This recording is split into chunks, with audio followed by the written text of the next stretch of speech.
So I used to think that the best way to learn something is to just have enormous amounts of discipline, just do it no matter what, even if it's super boring, even if it's super tedious, just smash your head into the wall over and over. And that's probably what a lot of you guys have heard over and over. But I've recently learned that the best way to actually get results and learn things is to have it be fun. And I'm not just saying that on my own experience. I'm saying that because I recently heard about the story of Steph Curry and his trainer. Steph Curry's trainer, when he was growing up and when he was playing basketball, one of the things that he had a hard time with is endurance, but then also not being super quick. But he never got better at that because he was real bored of it. He knew it was tedious. He knew that he didn't want to do it, so he just didn't do it. And that was one of the things that held him back in his basketball career. But because he knew that that's what held him back, he decided to help the kids that were growing up not have to face that. So what he did is develop a whole bunch of ways of making that part of the practice fun and more engaging and making it more enjoyable. So when he started working with Steph Curry, that was one of the things that held Steph Curry back also.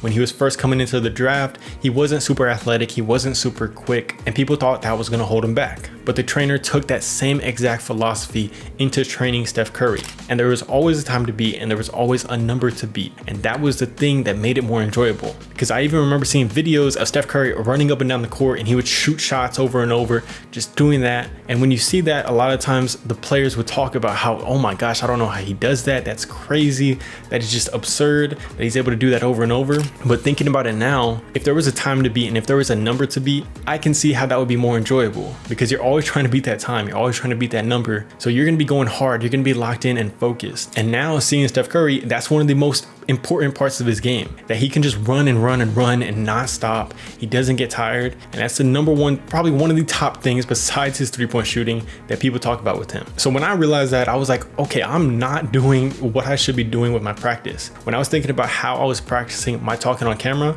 I felt like I wasn't really locked in. I wasn't focused. I wasn't engaged. And that was the thing that was, I feel like, holding me back. But knowing what I know after that, all I had to do is start thinking about ways to make it fun and make it enjoyable. And the same book that I heard that story from talked about that you only need to focus on 2 things when you're practicing.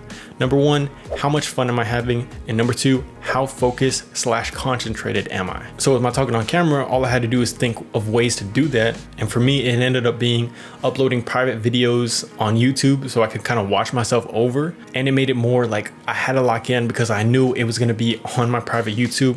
Even if nobody sees those videos, it just made it different. It made me lock in, it made me focus more. So whatever you are trying to focus on, whatever you're trying to learn, whatever you're trying to build, don't listen to people that tell you not to focus on motivation. Just focus on ways that can help you get better at this. How can you make this fun? How can you make this enjoyable? And for me, one of the most helpful parts was that time to beat or that number to beat. Like I always have now like a 5-minute timer so that I know, okay, I want to beat how good I did on the last 5-minute timer. And you're always competing with yourself. When you're always competing with yourself, you're always going to try to beat yourself, so you have to lock in. When you're competing with somebody else, if they're just having an off day, you can kind of slack, you can kind of not give it your all. But when you're competing with your past self, you know that you were locked in, you know that you were giving it your all. So you're just going to keep getting better and better and better and better after that. So I just wanted to share this with you guys because I think it can really help you. I hope that you're able to improve whatever you're doing, but not only that you're able to have a lot more fun with it, because I know that once you start doing that, the skills and the talent and whatever you have inside starts to come out more and more. It's not that you're undisciplined or anything. You just kind of have to adjust the way that you're practicing it. And if somebody like Steph Curry can do that, then I think that we could do that also. But if you also want some other ways that you can improve whatever you're doing right now, here's another video that you can watch about how to learn stuff faster with ChatGPT.